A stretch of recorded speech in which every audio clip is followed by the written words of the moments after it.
nas nossas vidas, independente da nossa, Pai. Em nome de Jesus que eu oro. Amém. Já pode se assentar. Convido você a abrir a sua Bíblia comigo no livro de Atos, capítulo 8. Atos, capítulo 8. Nós leremos do versículo 9 até o versículo 25. Eu quero chamar a sua atenção e você fique comigo, porque não vou demorar muito. E esta palavra, para mim, ela é muito, muito importante nessa manhã para a igreja, porque nós estamos estudando sobre o surgimento da igreja, a pregação do Evangelho, o trabalho missionário da igreja, o poder do Espírito Santo, as conversões. O livro de Atos trata da ação de Deus na história a partir do seu povo, a igreja. E nós estamos diante de um texto que fala de uma conversão insincera. E eu quero olhar com você nesta manhã pensando a verdadeira conversão. Veja o que a Bíblia nos fala em Atos 8, de 9 a 25. Ora, havia certo homem chamado Simão, que ali praticava a mágica, iludindo o povo de Samaria, insinuando ser ele grande vulto, ao qual todos davam ouvidos, do menor ao maior, dizendo: este homem é o poder de Deus, chamado o grande poder. Aderiam a ele, porque havia muito os iludira com mágicas.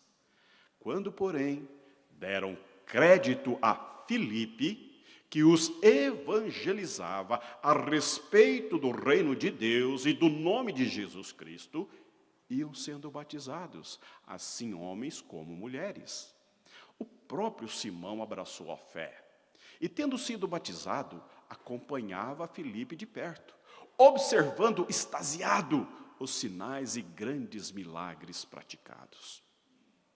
Ouvindo os apóstolos que estavam em Jerusalém, que Samaria recebera a palavra de Deus, enviaram-lhe Pedro e João, os quais, descendo para lá, oraram por eles para que recebessem o Espírito Santo. Porquanto não havia ainda descido sobre nenhum deles, mas somente haviam sido batizados em o nome do Senhor Jesus. Então, lhes impunham as mãos e recebiam estes o Espírito Santo. Vendo, porém, Simão que pelo fato de imporem os apóstolos as mãos, era concedido o Espírito Santo, ofereceu-lhes dinheiro, propondo: concedei-me também a mim este poder, para que aquele sobre quem eu impuser as mãos receba o Espírito Santo. Pedro, porém, lhe respondeu: o teu dinheiro seja contigo para a perdição, pois julgaste adquirir por meio dele o dom de Deus. Não tens parte nem sorte neste ministério, porque o teu coração não é reto diante de Deus.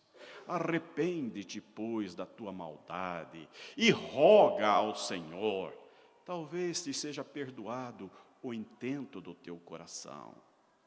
Pois vejo que estás em fel de amargura e laço de iniquidade. Respondendo, porém, Simão lhes pediu: rogai vós por mim ao Senhor, para que nada do que dissestes sobrevenha sobre mim. Eles, porém, havendo testificado e falado a palavra do Senhor, voltaram para Jerusalém e evangelizavam muitas aldeias dos samaritanos. Na igreja, o convertido caminha com o não convertido, o crente caminha com o descrente. Na igreja, o justo caminha com o injusto, o santo suporta o impuro, a bondade com a maldade anda junto, o bem com o mal, o puro com o impuro. Isso tudo está na igreja. Eu vou ler aqui um texto que Jesus fala sobre isto. Ele é autoexplicativo. É Mateus 13, do 24 ao 30 e do 36 ao 43. É a parábola do joio e do trigo e a explicação dela. Me acompanhe nessa leitura aí atentamente. Jesus vai dizer: outra parábola lhe propôs, dizendo: O reino dos céus é semelhante a um homem que semeou boa semente no seu campo, mas, enquanto os homens dormiam, veio o inimigo dele, semeou o joio no meio do trigo e retirou-se. E quando a erva cresceu e produziu fruto, apareceu também o joio. Então, vindo os servos do dono da casa, lhe disseram: Senhor, não semeaste boa semente no teu campo? De onde vem, pois, o joio? Ele, porém, lhe respondeu: um inimigo fez isso. Mas os servos lhe perguntaram: queres que vamos e arranquemos o joio? Não, replicou ele, para que ao separar o joio, não arranqueis também com ele o trigo. Deixai-os crescer juntos até a colheita, e no tempo da colheita direi aos ceifeiros: ajuntai primeiro o joio, atai-o em feixes para ser queimado, mas o trigo recolhei-o no celeiro. Versículo 36. Então despedindo as multidões, foi Jesus para casa. E chegando-se a ele, os seus discípulos disseram: explica-nos a parábola do joio do campo. E ele respondeu: o que semeia a boa semente é o filho do homem. O campo é o mundo. A boa semente são os filhos do reino. Os joios são os filhos do maligno. O inimigo que o semeou é o diabo. A ceifa é a consumação do século. E os ceifeiros são os anjos. Pois, assim como o joio é colhido e lançado ao fogo, assim será na consumação dos séculos. Mandará o Filho do Homem os seus anjos, que ajuntarão do seu reino todos os escândalos e os que praticam a iniquidade, e os lançarão na fornalha acesa. Ali haverá choro e ranger de dentes. Então, os justos resplandecerão como o sol no reino de seu Pai. Quem tem ouvidos para ouvir, ouça. Desnecessário tecer qualquer comentário. Na igreja nós temos o joio e o trigo. Na igreja nós temos o ímpio com o santo, o pecador com o justo. Estamos nessa condição. Isso começa na igreja e Lucas registra uma conversão insincera, que é um homem chamado Simão, desejoso de continuar lucrando, desejoso de continuar sendo o tal famoso, ter o seu nome, enganando e sendo enganado as pessoas. Ele se apresenta para o povo de Deus.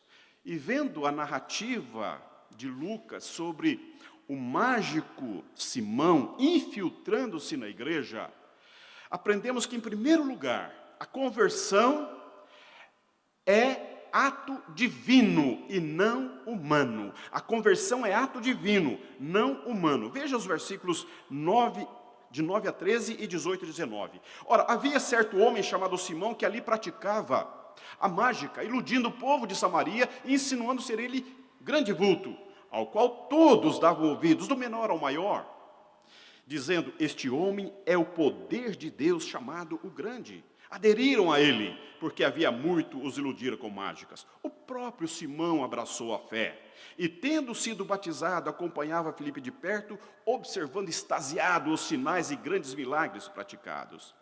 Vendo, porém, Simão, que pelo fato de imporem os apóstolos as mãos, era concedido o Espírito Santo, ofereceu-lhes dinheiro, propondo: concedei-me também a mim este poder, para que aquele sobre quem eu impuser as mãos receba o Espírito Santo. Lucas vai dizer que Simão abraçou a fé. Não basta se dizer crente, tem que ser crente. Não é suficiente frequentar o culto, não é suficiente se tornar líder de um ministério da igreja, não é suficiente ser filho de pais crentes, não é suficiente conhecer a Bíblia, conhecer a sua doutrina, a sua teologia, se não tiver em Cristo, se não for batizado, selado pelo Espírito Santo, se não nascer de novo, se não nascer do céu.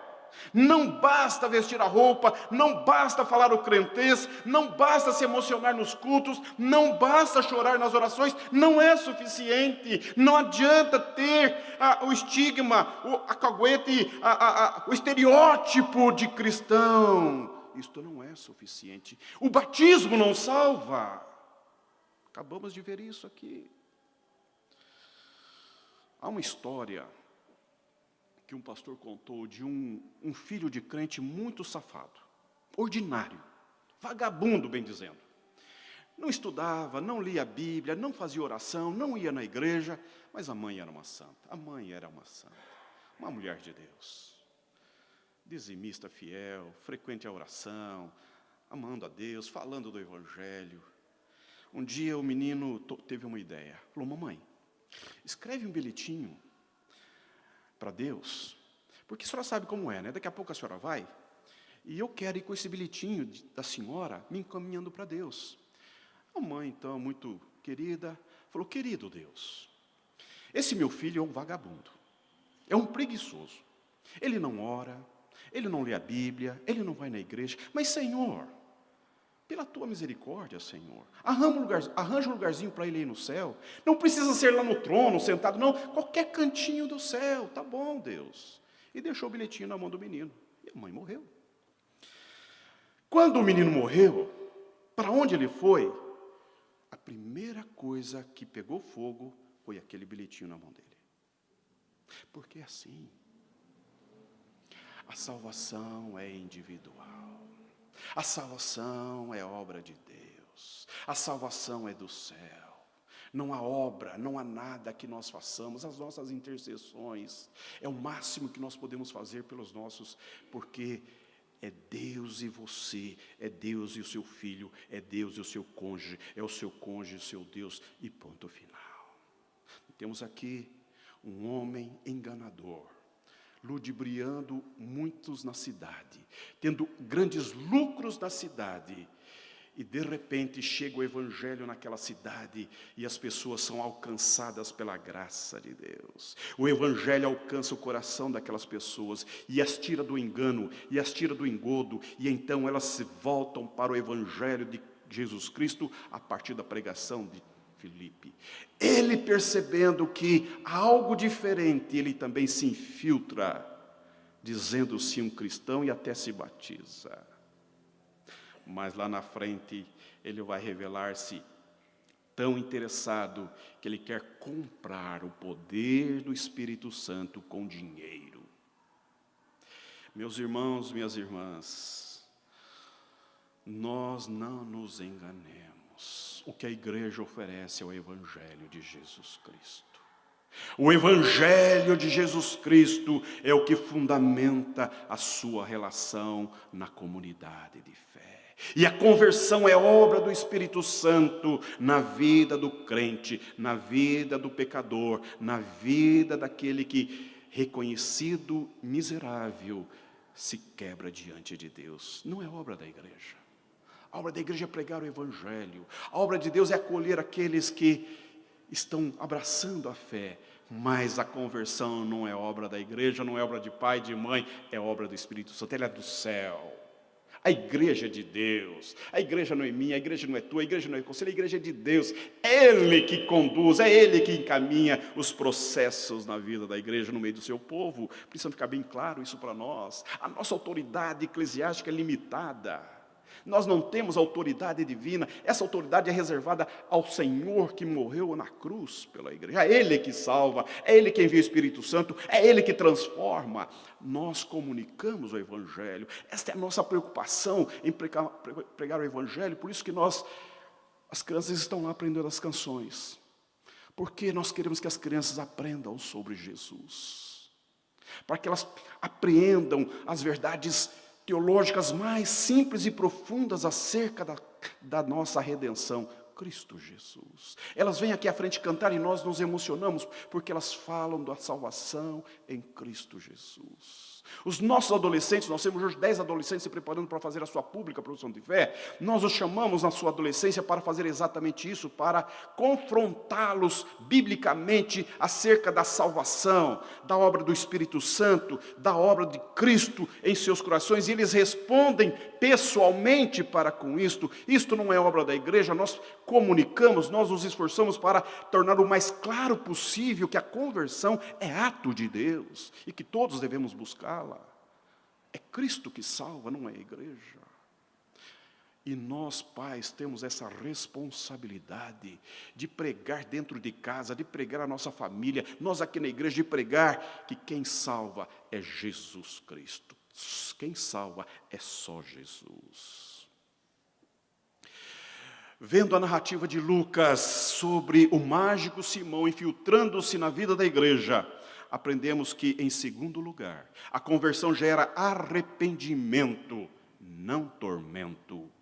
A conversão gera arrependimento e não tormento. Veja os versículos de 20 a 23 do texto. Pedro, porém, respondeu-lhe: o teu dinheiro seja contigo para a perdição, pois julgaste adquirir por meio dele o dom de Deus. Não tens parte, nem sorte nesse ministério, porque o teu coração não é reto diante de Deus. Arrepende-te, pois, da tua maldade e roga ao Senhor, talvez te seja perdoado o intento do teu coração. Pois vejo que estás em fel de amargura e laço de iniquidade. Simão não demonstrou arrependimento. Ficar na igreja sem o evangelho é um tormento. A vida deste homem estava envolvida com o pecado, com o mal. O mal tragou a mente, o mal roubou-lhe o coração. Ele estava totalmente envolvido com os seus próprios interesses e negócios. Não queria nada com a igreja, não queria nada com Jesus, não queria nada. Ele queria apropriar-se do poder do evangelho sem viver o evangelho. Não tem jeito, não tem condições. Então Pedro vai dizer: arrepende-te, quem sabe Deus perdoa. Deixa eu falar uma coisa para você, meu irmão, com todas as minhas palavras, e preste bem atenção, adolescente e jovem, sobre isso. O que nós temos para partilhar na igreja é o evangelho. É o evangelho. É o evangelho que dá sustentabilidade para a nossa fé. É o evangelho que nos dá vigor e força para enfrentarmos os nossos desafios diários, para vencermos os nossos dilemas pessoais e familiares. É o evangelho que impringe em nós a força do alto para que vivamos vida que vale a pena viver. A igreja oferece isso, partilha isso, vive isto. Se não for isto, meu irmão, se não for isto que sustenta a sua fé, eu quero dizer para você que a igreja é um dos piores lugares para você vir. Fala sério, porque acordar de manhã pela mãe, sendo obrigado a vir para a igreja, que chatice, não é? Dia de frio, dia de chuva, nesse tempo louco. Como é bom ficar no domingo de manhã chorando, em casa, dormindo até mais tarde. Não, mas se você vem na igreja, eu quero dizer para você, presta atenção, há uma pérola. Há um valor precioso que queremos transmitir ao teu peito, ao teu coração, que vai iluminar, vai irradiar, vai ajustar, vai integrar a tua vida para a eternidade. É o evangelho de Jesus Cristo. Não fique enganado na igreja. Você pode até entrar aqui equivocado, pode até entrar aqui com muita raiva, você pode até ser conduzido contra a sua própria vontade, mas deixa eu falar uma coisa para você: o que muda, o que transforma, o que regenera, o que te coloca na vida é o evangelho de Jesus Cristo, é o próprio Cristo, é o poder do Espírito Santo no teu peito, no teu coração, na tua alma, na tua história, porque fora isso, eu digo isso por experiência própria. Eu nasci dentro da igreja, fui criado dentro da igreja. Na minha adolescência, eu falei: mãe, dá licença, eu quero outras coisas para a minha vida, e caí fora da igreja, porque era um enfadonho ficar na igreja. 3 anos de grande sofrimento, mas o Cristo da minha fé me restaurou. Por isso que eu digo para você nesta manhã: a conversão nos livra do tormento. Esse homem estava atormentado. Pedro olha para ele, olha para os olhos dele, e os olhos revelam a alma, uma alma atormentada, um coração tragado, pervertido, envolvido pelo mal, maquinando o mal. Esse homem está aprisionado nos seus próprios interesses e desejos pecaminosos. Ele está totalmente envolvido consigo mesmo e com suas precariedades, e tentando viver no meio do povo de Deus, totalmente desconforme, disfuncional, desajustado, desintegrado, pecador, miserável pecador, tentando falar a língua crentez, querendo o poder do Espírito Santo. Pedro vai: não, arrependa-te, cai no chão, boca no pó, se esparrama diante de Deus, muda de vida, homem. Nesta manhã eu preciso dizer isso para você, meu filho, para você, minha filha. Deus está te vendo. Deus está te vendo. Deus conhece a sua vida. Deus conhece o seu teu coração. Deus conhece as intencionalidades do teu coração. Não brinque com Deus. Não brinque com a igreja. Não assuma nada na igreja se a vidinha está meio complicadinha, se você não tem uma relação ajustada, integrada com Deus. Seja sério, seja séria, seja honrada, seja honrado. Procure integrar-se. Arrependa-te. Volte a escancar o seu peito diante de Deus. Denuncie você mesmo o seu mal diante de Deus. Boca no pó, quem sabe há esperança para o teu coração. Deus não quer religioso, Deus não quer religião, Deus não é religião, Deus é vida, o Evangelho é vida, o Evangelho é poder de Deus na nossa fraqueza, o Evangelho é a graça de Deus, libertando-nos das nossas desgraças pessoais, é vida na vida. Este homem está completamente equivocado, tentando viver dentro da igreja numa disfunção. Pedro olhou para ele, cara, você está fora do lugar, muda de vida, muda a partir de dentro, não a partir de fora, tira essa roupa, rasgue-se diante de Deus, porque senão a vida continua podre. 2 Timóteo, olha que coisa, eu quero ser rápido. 2 Timóteo, capítulo 3, versos de 1 a 7. Olha a palavra de Paulo a Timóteo. Sabe, porém, isto: nos últimos dias sobrevirão tempos difíceis, pois os homens serão egoístas, avarentos, jactanciosos, arrogantes, blasfemadores, desobedientes aos pais, ingratos, irreverentes, desafeiçoados, implacáveis, caluniadores, sem domínio de si, cruéis, inimigos do bem, traidores, atrevidos, enfatuados, mais amigos dos prazeres que amigos de Deus, tendo forma de piedade, negando-lhe, entretanto, o poder. Foge também destes. Pois entre estes se encontram os que penetram sorrateiramente nas casas e conseguem cativar mulherinhas sobrecarregadas de pecados, conduzidas de várias paixões, que aprendem sempre e jamais podem chegar ao conhecimento da verdade. Ele está falando da igreja. Paulo está orientando a Timóteo: presta atenção, Timóteo, não se iluda, não entre em enroscadas, livre-se, fuja dessas pessoas que estão comprometidas, encharcadas de pecado.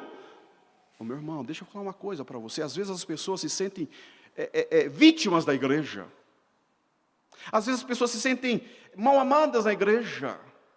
Sentem-se que a liderança não lhes dá atenção, não lhes dá apoio. Presta atenção nessa fala. Cuidado com essa fala. Presta atenção. Porque muitas vezes o problema não está na igreja. Aliás, está na igreja porque o pecado está na igreja. Mas às vezes o problema sou eu. E é difícil a gente entender que o problema na igreja sou eu. E que eu preciso de fato ter uma tomada de decisão séria, honesta, verdadeira, para que o Evangelho faça sentido na minha vida. Nós não podemos, nós não devemos. A Bíblia é tão clara, é tão transparente acerca do cuidado de Deus na vida da igreja. Não compete ao pastor, não compete ao presbítero, não compete ao diácono, não compete a ninguém tirar ninguém da igreja. Não compete. Isso é obra do Espírito Santo. Ninguém é dono da igreja. O Deus é que cuida disso. Nós acolhemos, nós amamos, nós tentamos caminhar, nós nos esforçamos para termos todos conosco, mas a igreja é do Senhor Jesus. Por isso que nós não queremos ninguém atormentado aqui na igreja, ninguém vivendo uma vida disfuncional aqui na igreja. O que nós queremos é gente santa, gente que quebrantada, reconhece o seu mal, a sua vileza e humildemente caminha pela fé. Nos braços do Cristo, no poder do Espírito Santo. Porque se não houver conversão, se não houver arrependimento, o que sobra é uma tragédia de vida. É isso que o Evangelho confronta a nossa religião, confronta o nosso mal, confronta o nosso pecado e nos leva ao quebrantamento. E vendo a narrativa de Lucas sobre o mágico Simão infiltrando-se na vida da igreja, aprendemos que, em terceiro lugar, a conversão é a centralidade de Cristo, não do ser humano.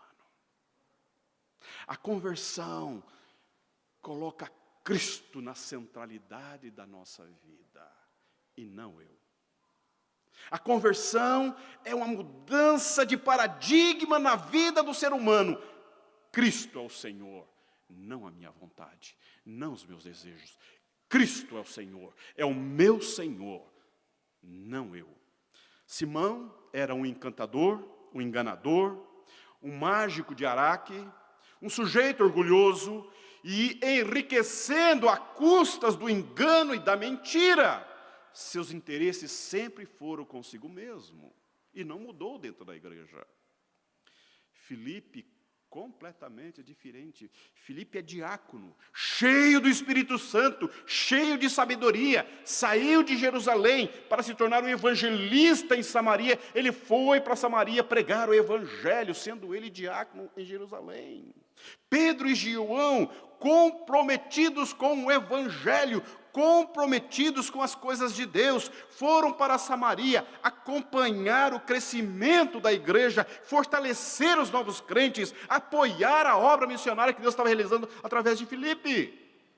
Pedro e João e Filipe, servos de Jesus, obedientes ao Espírito Santo, proclamaram, evangelizaram, discipularam. Meu irmão, minha irmã, deixa eu dizer uma coisa para você. Os frutos revelam a planta. Olha o relato de Lucas, vendo esse evento, eu fico pensando, quando a pessoa vem aqui na igreja, fica um mês entre nós, e depois vai fazer uma biografia da igreja, o que ela vai falar acerca do pastor da igreja? Eu me preocupo com isso. Será que de fato eu dou um bom testemunho como pastor de vocês? É a minha responsabilidade. Não apenas pregar, falar do evangelho, mas viver o evangelho. Viver e pregar pela vida o evangelho. A mim e minha família. A você é a mesma coisa. Porque é Cristo que é o Senhor da igreja. Não é a minha vontade, não é a minha disposição, não são meus interesses pessoais, mas é Cristo em nós, esperança da glória.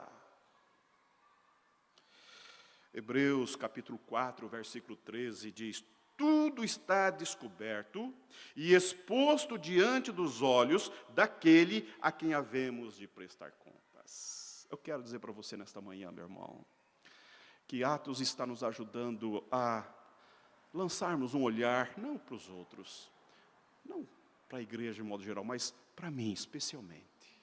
Nessa manhã, essa palavra que fala da verdadeira conversão, é um texto que nos chama a uma séria reflexão do quanto o evangelho está sendo vivido na minha vida, o quanto o evangelho me tem, o quanto Cristo me tem, o quanto Cristo está em mim, o quanto eu vivo a partir de Jesus Cristo. É isso que conta.